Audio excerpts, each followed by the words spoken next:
Iako se jesen približava, današnja emisija Rally gume još uvek, mogu da kažem, ovako tipično letnja. Krećemo sa testom Audi A6 Avant u nameri da proverimo da li je ta pomodna priča o SUV automobilima samo jedan hir ili ima nešto i u tome da još uvek dobre, stare karavan limuzine mogu da ponude mnogo toga. Iza toga sledi naravno prelepa nautička priča sa Jadrana, zatim Miroslav u Oldtimer rubrici dovozi jednu korvetu. Krećemo.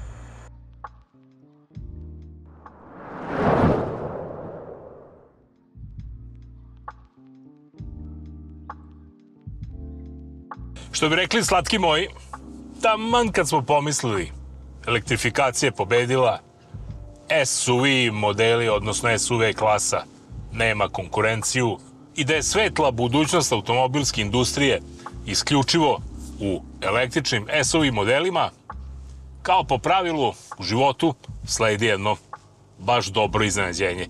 A upravo danas ćemo se upoznati sa jednim takvim baš pravim iznenađenjem koje se rodilo 1977. godine pod imenom Audi 100 Avant.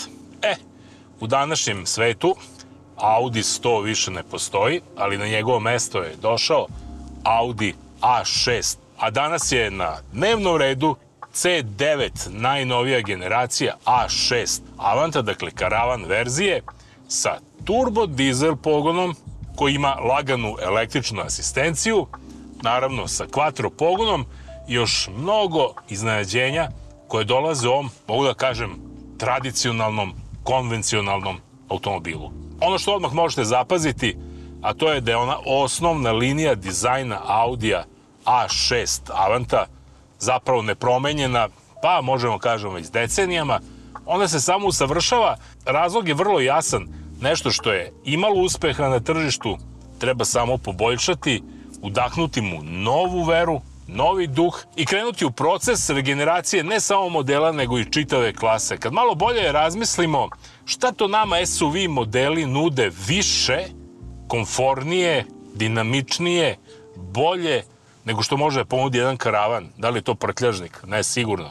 Da li je to veliko međusojinsko rastojanje? Ne sigurno. Da li je to udobnost? Ne sigurno. Da li je to dinamika vožnje? Ne sigurno. Ajde stavimo ruku na srce, u svim tim poređenjima SUV modeli su daleko iza dobre limuzine ili dobrog karavana. Ono jedino gde su oni u prednosti to je što možemo sa njima da se vozimo i off-road, odnosno da izađemo sa asfaltiranih puteva, ali statistika takođe kaže da 98% korisnika SUV modela nikada nije sišlo sa asfalta. Stoga, hajde da razmišljamo i nečemu drugom u ovom novom automobilskom dobu koje se zove doba elektrifikacije, ali postoje i varijacije. A upravo ta jedna varijacija je ovaj Audi A6 Avant i za koji su u Audiju krenuli, ajde kažemo, nakon najbolje tačke, a to je pod jedan da naprave dopadljiv automobil, to sam već rekao da jeste, pod dva da naprave automobil sa rekordno niskim koeficijentom otpora. On iznosi 0,25 i u ovoj kategoriji apsolutno premca nema. Jedini koji mogu da mu konkurišu to su električni modeli, a zapravo tajna je u tome da je ovaj, uslovno rečeno, tradicionalni A6 Avant napravljen zapravo na platformi koja je budućnost Audija i na kojoj će se bazirati gotovo svi modeli ove kategorije, a posebno električni. Kažu da je tajna te odlične aerodinamike upravo ovaj njegov profil, njegova linija, nizak je spuštenje, ali i izuzetno dobro napravljen spoj između branika i maske hladnjaka, kao i činjenica da su propusti za luftiranje motora sada odvojeni sa strane i da su specijalno usmereni, dizajnirani tako da što manje smetaju kada se automobil kreće, a da budu što efikasniji po pitanju usisavanja vazduha i hlađenja motora.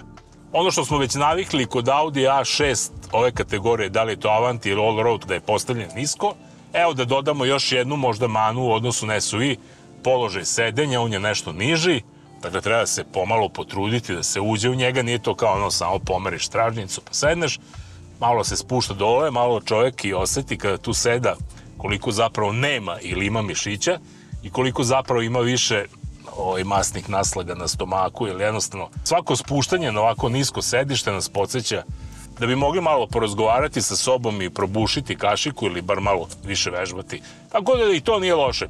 Što se tiče komfora u kabini, on je zaista za ovu kategoriju izuzetan, zahvaljujući upravo velikom međusojinskom rastojanju koje je bez 1 cm, 3 metra. Konstruktorima već decenijama nije teško da dobro osmisle interijer i naravno da ponude i izuzetan prtljažnik koji bar u ovom modelu meri između 600 i 1600 litara zapremine, sa time da se na zadnjoj klupi sedi onako baš gospodski, da je ovo pravi, ako kažemo, da li postoji automobil koji je za 5 putnika, pa evo recimo Audi A6 tavan jeste za 5 putnika, naravno ovog centralnog će limitirati ovaj most, zato što je napravljen šta drugo nego za onu kardančinu koja će nam pokretati zadnji pogon u našem elektronizovanom, automatizovanom quattro sistemu. Ne smijem zaboraviti da pohvalim tradicionalno odlično Audijevo adaptivno vazdušno vešanje koje nudi posebnu udobnost, ali isto tako ono je, baš kako reč kaže, adaptivno, dakle možemo čak i korigovati visinu automobilu u odnosu na put, ona može automatski se koriguje, što se brže krećemo, to će automobil biti niže i time će nam nuditi još dodatnu stabilnost i naravno dinamičnost. Odnosno na prethodnu generaciju Audi A6 sada imamo potpuno novi MMI infotainment, takozvani. Zapravo ovdje imamo 3 monitora. Ispred vozača je digitalizovana 11,9 inča instrument tabla. Iza toga nam je monitor infotainmenta od 14,5 inča i na kraju suvozač, uz doplatu naravno, ima na raspolaganju i svoj sopstveni monitor od 10,5 inča. Ali generalno sve lakše se na njima snalazimo, mada polako se priprema čak i zakonska regulativa da će proizvođači za Evropu morati da vrate mnoge taktilne komande, odnosno dugmiće, zbog, pogađate, bezbednosti saobraćaja, ali jednostavno prčkanje po ekranu, što god bilo, jeste, ali nije bezbednost saobraćaja. Osim digitalizovane instrument table, vozač na raspolaganju ima i jednu mini kopiju u obliku nove generacije head-up displeja koji nam prikazuje sve ono što je najbitnije za vožnju. Ono što mogu da pohvalim Audi, to je da odlično sedim, preglednost je dobra, stvarno je dobra preglednost, iako je nešto niže, navikli smo da više sedimo u ovim SUV-ima, ali u principu to je ono što se očekuje od limuzine, da se lepo sedi, da se dobro vidi prema napred, prema nazad je preglednost, pa da kažem, očajna. Prvo, zato što imamo veliki prepust iza zadnje osovine gde nam je prtljažnik. Drugo, što je staklo na 5 vratima vrlo malo, a tu su nam naravno i dodatne kamere koje posmatraju okruženje Audija A6 Avant u svakom trenutku, tako da kombinacija vizualnog i digitalnog pogleda je zapravo dobitna. Negde na početku sam rekao da je dinamika vožnje izvanredna, to bi još dopunio da imamo mogućnosti izbora 4 režima vožnje, u zavisnosti od karaktera vozača, ali i trenutnog raspoloženja može da odaberemo u koji želimo tehnološki sistem više da koristimo. A što se tiče tehnologije, ispod haube imamo 4-cilindarski, 2-litarski turbodizel agregat, kojem, kako sam rekao, asistenciju pruža elektromotor. Sve ukupno ta dva motora daju nekih 204 konjske snage, sa time što oko 24 konjske snage otpada na električni motor koji je ugrađen na prednju osovinu i koji nam služi, to sam već objašnjavao, kako bi se lakše krenulo sa mesta, kako bi se podigao obrtni moment prilikom ubrzanja automobila i onim najkritičnijim situacijama dobijamo tu eksplozivnost i zapravo taj električni motor nam vredi pa možda i više nego ona 2 cilindra u standardnom prethodniku V6 turbo dizelu. Audi A6 Avant, bez obzira na težinu od gotovo 2 tone, odaziva se momentalno na pritisak na papučicu gasa, zahvaljujući upravo tom elektromotoru. Dalje prihvataju ova 4 turbo dizel cilindra i na kraju dobijamo automobil koji je vrlo dinamičan, koji lepo leži na putu i ono što je jako, jako važno, automobil koji je savršeno izbalansiran i koji pruža, zahvaljujući quattro pogonu i automatskom 7-stepenom S-Tronic menjaču, jedno izuzetno zadovoljstvo u vožnji koje je već na ivici onako prave adrenalinske priče. Do stotke ubrzava ispod 8 sekundi, maksimalna brzina mu je 248 km na sat. Mogu da kažem da je ovako Audi A6 Avant, kada ga vozimo, možda jedan sinonim pravog, dobrog, muškog automobila koji pruža Ako ne samo udobnost, ne samo praktičnost, već jednu apsolutnu strast. Ovo je automobil koji nudi savršen spoj sportskog duha i udobnosti. Šta ćete više od toga?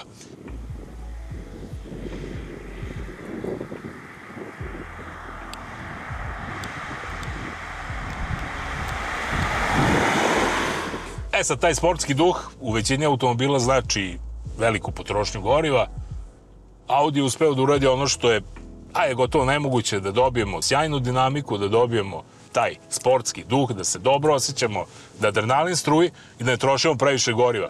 A to znači da u gradskoj vožnji troši tu negdje između 6-7 litara, a ono što me posebno oduševilo to je da na otvorenom putu, pa čak evo i kada se krećemo polako, da kažem, izazovnim krivinama, ovaj automobil u proseku troši oko 7,5 do 8 litara dizela na 100 pređenih kilometara i ako poredimo recimo sa Audijem Q5 koji ima isto ovakvu tehnologiju, potrošnja ovog Audija A6 Avante za nekih 10% manja, upravo zbog toga što je automobil niži i što ima bolju aerodinamiku i zapravo kroz tu aerodinamiku smo rešili čak jedan deo, možemo slobodno reći, ekološkog problema, ali jednostavno niža potrošnja goriva znači i manje izduvnih gasova koje puštamo u atmosferu, a električni motor nam služi da upravo u gradu, zahvaljujući 1,7 kWh bateriji koja čuva električnu energiju za pokretanje elektromotora, čak imamo dovoljno električne energije i da se u gradu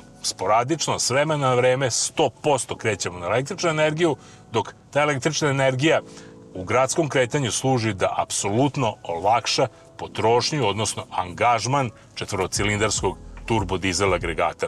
Kočnice su vrlo efikasne, imaju i funkciju rekuperacije, proizvode čak do 25 kW snage električne energije prilikom kočenja i samim tim dopunjuje ovaj naš akumulator prilikom svakog kočenja, što je isto jedna od stvari koja je krucijalna za ekonomičnost i upotrebljivost hibridnih automobila danas. I sve u svemu, šta reći ovako na kraju za taj Audi? Pokušat ću u 3 reči da vam rezimiram sve ovo sada. Audi A6 Avant je čvrst, povezan, skladan, jedan odličan automobil u staroj novoj kategoriji koji je samo za poželiti. Na tržište stiže sa cenom od nekih 70.000 eura pa na više. Reći ćete mnogo, možda, ali sve je relativno. Pogledajte recimo koliko danas košta kvadratni metar stana u Beogradu na vodi ili u nekim od ovih fancy naselja. Pa mi odgovorite na pitanje kada ste mogli kupiti ovakav auto za cenu jedne najmanje garsonjere? Nikada. Tako u životu je sve relativno, pa i cena automobila. Ono što je objektivno to je da je ovo odličan automobil koji je samo za poželeti i samo za one koji znaju šta je dobar automobil.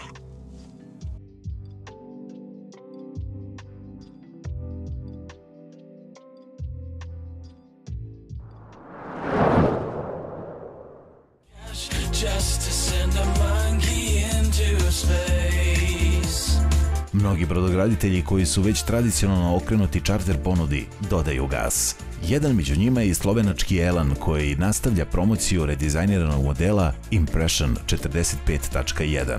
Što bi iskusni jedriličari rekli, brod kao stvoren za čarter, ali i vlasničku sreću. Praktično projektovan i maksimalno jednostavan za rukovanje, odlično organizovana unutrašnjost dopunjuje njegove adute. Dugačak je 45 stopa ili 13,85 metara, nudeći smeštaj za 6 do 8 jedriličara u zavisnosti od opcije interijera sa 3 ili 4 kabine. U potpaluvlju je primetna i nova pozicija kuhinskog bloka, koji je sada smešten gde mu je i mesto, u sam centar brodskih zbivanja. Linija trupa otvorene krme koketira sa regatnom školom dizajna, ali već u startu otpisuje Impression 45.1 od okeanskih izazova. Mediteranski koncipiran sa krmenom platformom koja predstavlja i brodsku plažu, sasvim sigurno zadovoljit će mnoge vikend nautičare. Za pogon su prvenstveno zadužena jedra ukupne površine od oko 120 kvadratnih metara. Za plovidbu bez vetra i manevar zadužen je Volvo četvorocelindarski brodski dizel od 50 ili 70 konjskih snaga. Sve u svemu dopadljiv i praktičan jedrenjak pred kojim je izuzetna komercijalna budućnost. Početna cena od 250.000 evra je usklađena sa njegovim kapacitetima, ali i prilagođena da se nakon 6 godina eksploatacije Elan Impression 45.1 isplati u potpunosti. Nakon toga je samo vaš i besplatan.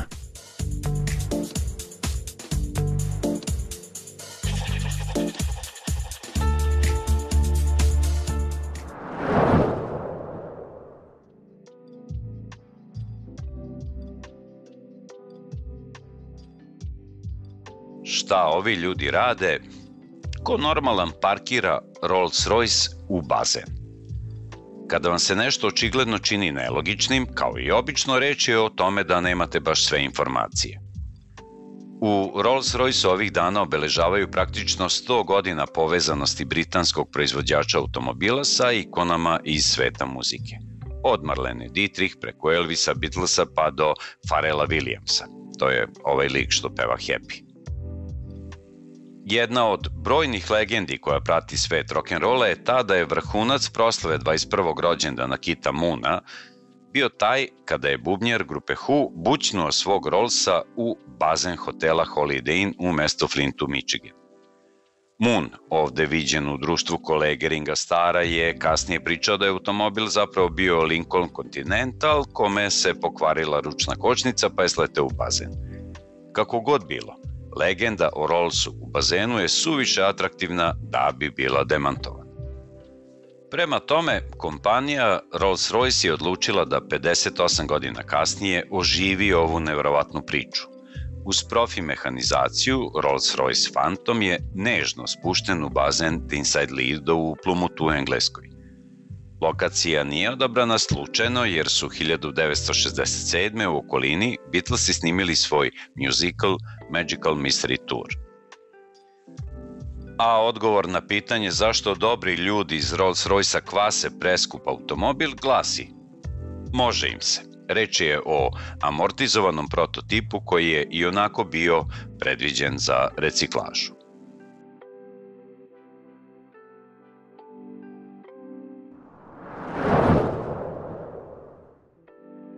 C3 je treća generacija Chevroletove korvete koja se proizvodila od kraja 1967. godine za modelsku godinu 1968. kad sam se ja rodio do 1982. godine. Filip i ja se vozimo u Stingray primerku iz 1973. godine koji je kasnije prošao niz modifikacija. Ali Filipe, možda bi bilo bolje da krenemo od onoga šta je ovaj auto bio kada je izašao iz fabrike.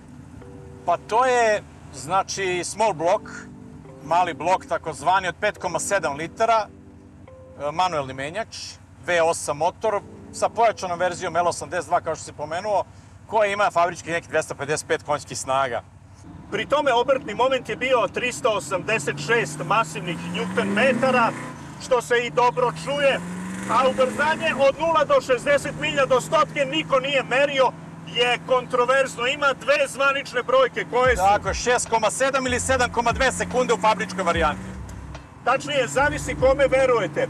Jedno je izmerio uticajni magazin Car and Driver, a drugi takođe uticajni magazin Road and Track. Oblik treće generacije korvete proizašao iz koncepta Mako Shark, koji je dizajnirao Larry Shinoda. Iako je lansiranje treće generacije i njeno otkrivanje javnosti držano u najvećoj mogućoj tajnosti, desio se jedan gaf zbog koga je neko u Detroitu verovatno završio pod katranom i perjem. Naime, samo nekoliko nedelja pre zvanične promocije, zahvaljujući nekom ranije dogovorenom ugovoru, proizvođač igračaka Mattel u svojoj ediciji Hot Wheels predstavio je i pustio u prodavnice Pogađate šta? Chevrolet Corvettu treće generacije, onu ovako malecnu. Baš ove 1973. godine Chevrolet odlučuje da Corvettu prekvalifikuje iz muscle car vozila u jedan lep touring sportski automobil. Kako su to odradili? Pa tu su ubačeni brojni dodaci. Prvi put ja mislim da je ubačena stereo radio. Što se tiče sigurnosti, kolapsibilni, recimo, osovina volana prilikom sudara. Imamo prednji branik, onaj 5 mile impact branik, koji je zbog toga praktično postao plastični umesto hromiran. Sledeće godine već i zadnji, došao je zakon sigurnosni. Takođe u Chevroletu su se hvalili, mada se ja ne bih hvalio da sam na njihovom mestu, da su uveli radijalne gume. Zašto je to bitno? Pa bitno je zbog toga što je nekoliko godina unazad Corvetta imala tu privilegiju da proizvođači pneumatika prave pneumatike specijalno za ovaj model. Što se tiče enterijera, nema više fiber optike i 67. ali ima astroventilacija, pa da pojasnimo te pojmove. Pa praktično astroventilacija je jedan sistem koji omogućava stalni protok vazduha, to je sve vakumski kontrolisano, što je fascinantno za ono vreme, i prolazi kroz kabinu, izlazi nazad na ove rešetke na haubi. Pa evo recimo ono što je interesantno je da ovaj auto fabrički opremljen sa mnogim stvarima koje i najmodernija kola današnjice imaju. A to su recimo ako zaboravite ključ u bravi, otvorite vrata, oglasit će se alarm. Ako niste vezali pojas, oglasit će se alarm. Ako ostavite vrata otvorena, Pogodim, oglasit će se alarm. Oglasit će se alarm. Čak ima i dva senzora, jedan je za otvorena vrata, a drugi je za jammed. Znači ako su zatvorio si ih, ali nisi baš najbolje. Čak je izašao i alarm koji je mehanički praktično. Ja ću još dodati da su postojali fiberoptički kablovi koji su omogućavali tokom vožnje, vidite da li radi prednja svetlosna grupa, i od 73. godine to jednostavno je ispačeno i tačka.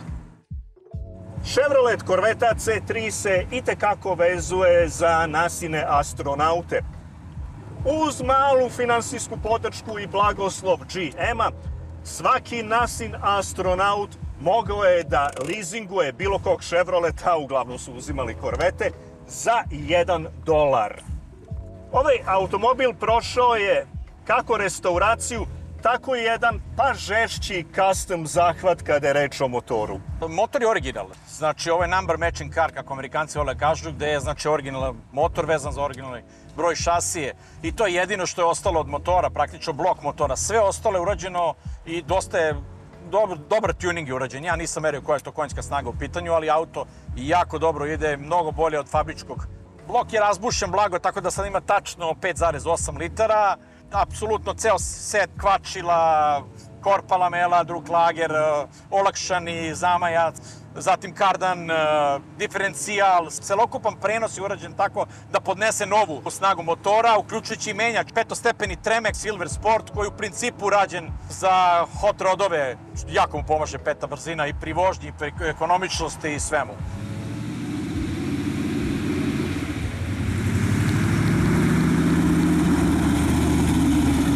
Kakav je doživljaj vožnje? Pa evo, koliko si mogao da osjetiš, to je malo bučno, ali to je sirova snaga, atmosferac 5,8 litara. Znači, osjećaj vožnje, ono jako dobro poteže, jako brzo ide, ali ono što je važno je da vi imate tu snagu na raspolaganju stalno. Znači, evo, dao sam primer, idemo 30 na sat uzbrdicom, u trećoj brzini dovoljno samo da dodate gas. Ništa drugo nema, niža šaltanje, apsolutno ne. On sve to izvlače. Evo vidite kako. Znači, ne vidimo, ali čujete! Neki kažu da je poboljšavanje performansi klasičnog automobila kao tetoviranje. Zapravo, nikad ne znaš gde je kraj. Ima li kraja ovde? Nikad nema kraja, ali je bitno da je auto uvek spreman za vožnju, da nikada ne ostavite nešto nedovršeno što ste započeli. Dakle, konkretno na ovom automobilu ima planova za poboljšanje, ali to je čista želja i volja mene, kao i verovatno većine ljubitelja ovakvih automobila, koji nikad neće se zaustaviti na tome. Nego će uvek tražiti nešto novo i neki nov razlog da rade na njemu i da uživaju kako u vožnji, tako i tim novim poboljšanjima koje naprave.